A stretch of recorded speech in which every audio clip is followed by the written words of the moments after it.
Hi, my name is Corey Scott. I'm the owner of On Time Catering, the On Time Catering food truck. I've been running a food truck for the last almost 10 months now. Started back in January, full blast. Bought the truck last July.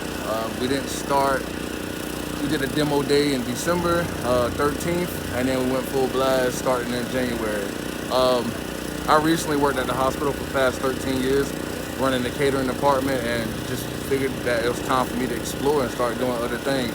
And that's how the On Time Catering came about.